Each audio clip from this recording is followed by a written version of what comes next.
Je suis Nirmala Gustave, relaxologue sophrologue, je suis formée en santé humaniste et Reiki.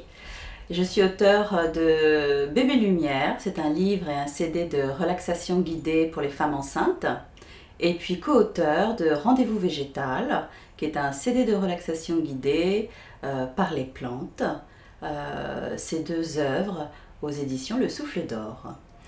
Dans le cadre du festival du féminin organisé par le Centre Génération Tao, ce premier festival, eh bien j'anime l'atelier Voyage sacré au cœur de la femme.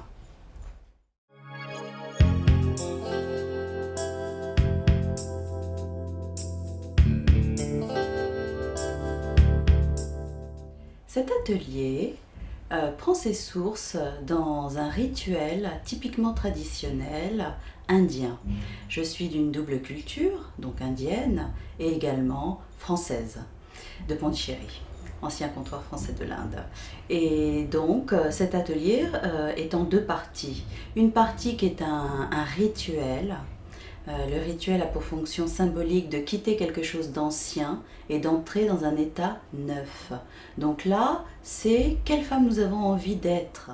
Et puis, la deuxième partie de l'atelier Voyage sacré au cœur de la femme, c'est une relaxation guidée dans son corps de femme. Donc, les participantes sont installées confortablement et moi, je fais visualiser quelque chose de très positif, de très doux, très tendre. J'invite les participantes à poser les mains sur leur bas-ventre, à se représenter l'utérus, les ovaires, la vulve, le périnée, la fleur d'amour. Et puis aussi également après, on pose les mains sur les seins. Voilà, les organes féminins. On va visiter son corps de femme, on va l'honorer, retrouver cette dimension de pureté, cette essence de soi-même, cette dimension divine et donc sacrée.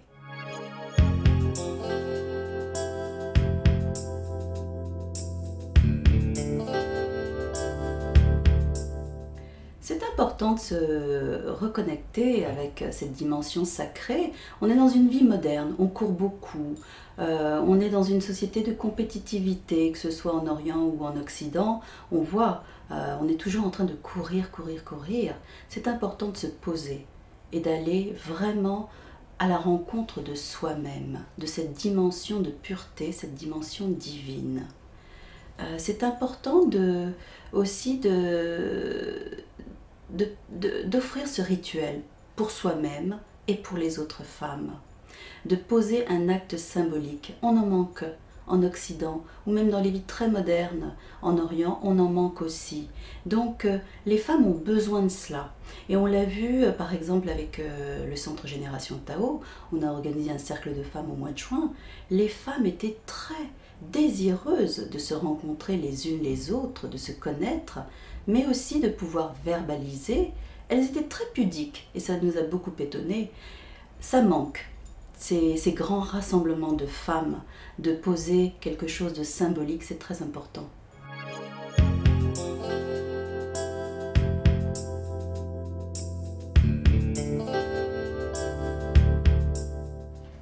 Honorer le féminin grâce à un rituel de passage, c'est très important. Par exemple, la puberté, les premières règles.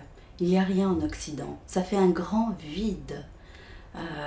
Chez les Indiennes, il y a un véritable rituel de passage qui est magnifique. La jeune fille est honorée comme une déesse. On la part de son premier sari, on lui offre un massage, une friction du corps. C'est vraiment une dimension d'être vraiment dans sa corporalité, dans son bien-être de tout nouveau, de toute jeune fille. Et puis on l'honore grâce à des cadeaux, grâce à un rituel. On met en mouvement cette nouvelle énergie de toute jeune fille et future femme. C'est très important. Ma nièce était pubère il y a quelque temps et on s'est posé les questions, effectivement, en France, est-ce que c'est bien de faire cela? Là, on a discuté avec ses amies françaises et oui, elles étaient très curieuses et désireuses de cette célébration.